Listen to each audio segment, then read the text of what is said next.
This is an Eyewitness News special report. Ted Bundy, the unsolved mystery. Good evening, I'm Bruce Lindsay. The execution of Ted Bundy has drawn interest and emotion that may be without precedent in the history of American capital punishment.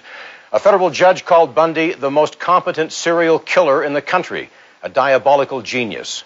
Bundy's life was the subject of 5 books and a television miniseries, a life of brutality, murder, and deceit, a life that ended this morning as an unsolved mystery. News specialist John Hollenhorst has followed the Ted Bundy story for 12 years now through to its end at the state prison in Stark, Florida.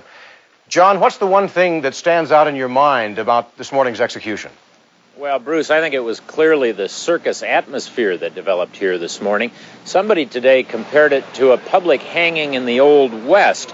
Hundreds of people, maybe thousands, showed up, almost boiling over with glee that Ted Bundy was finally going to be executed. Some of it was pent-up frustration over the slow pace of justice, but a lot of it was cold-blooded anger about a man who at first horrified people and then got under their skins.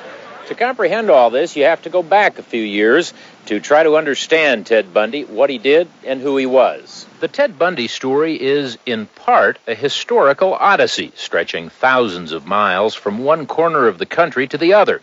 It's part crime drama spanning most of 2 decades. But most of all, it's a psychological mystery about a man who lived in 2 worlds, an everyday world of shining opportunity and a dark world of madness and violence. He had the ability to make a very good impression. And the impression he was making was sort of a counterpart to the shadow that was underneath. The story began in Vermont in 1946 when Bundy was born in a home for unwed mothers. He grew up in Tacoma, made his mark in Seattle. He had everything going for him: intelligence, ambition, charm, good looks. He studied Chinese, volunteered in political campaigns, worked as a counselor and a criminal justice planner.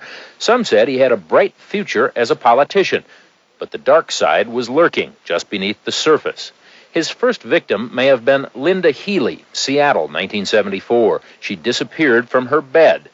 Then Donna Manson, Brenda Ball, Roberta Parks, and many more. Within a few months, the list of missing or murdered women covered 2 states.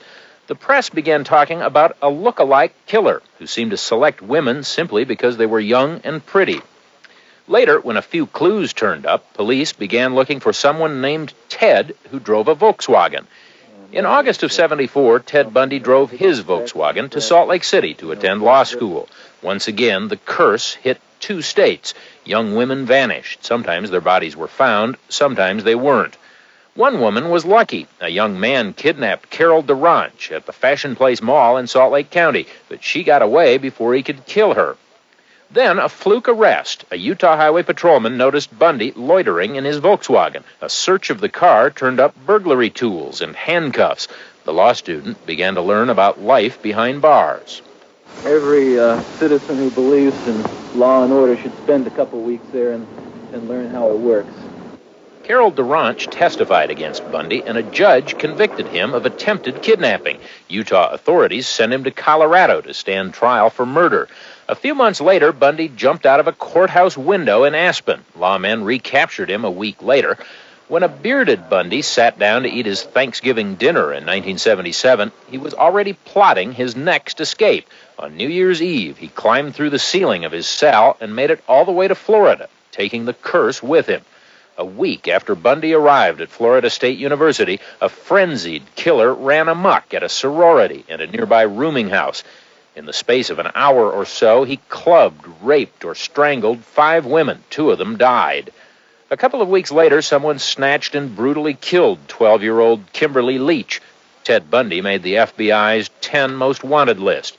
Finally, another fluke arrest. A Pensacola cop noticed Bundy lurking suspiciously in a stolen Volkswagen. He chased him and caught him. The Bundy mystique grew as he went to trial, one of the first major murder trials to be televised all over the country. He was articulate, but also arrogant and manipulative, sometimes to a degree that harmed his own interests. Don't shake your finger at me, young man. In the end, 2 juries judged him guilty of murder, and 2 judges sentenced him to die. But none of them ever solved the riddle of Ted Bundy. We expect the bad guy to be a bad guy and a good guy. We still have a difficult time understanding that a good guy can have a very bad side. Bundy used his intelligence and lawyerly skills not to achieve success, but to manipulate and frustrate the system. He used his wits and charm not to befriend women, but to control and destroy them. The dark side of Ted Bundy was the one that finally prevailed. Even though he spent the last few days spilling his secrets to investigators, they probably still don't know the half of it, so the mystery of Ted Bundy's mind remains. Bruce? John, the Bundy story in Florida the past 4 or 5 days has taken many turns. Which would you say are the most significant? Well, obviously, the fact that the story has climaxed would be the most significant, but also I think what we started with earlier on, the mood of the populace here. The people in Florida are so angry about Ted Bundy, or at least they were until this morning, and it just represents not only that frustration with justice, but the fear that these killers are lurking in our midst, and I think we saw a lot of that this morning. Thank you, John Hollenhorst, live in Stark, Florida.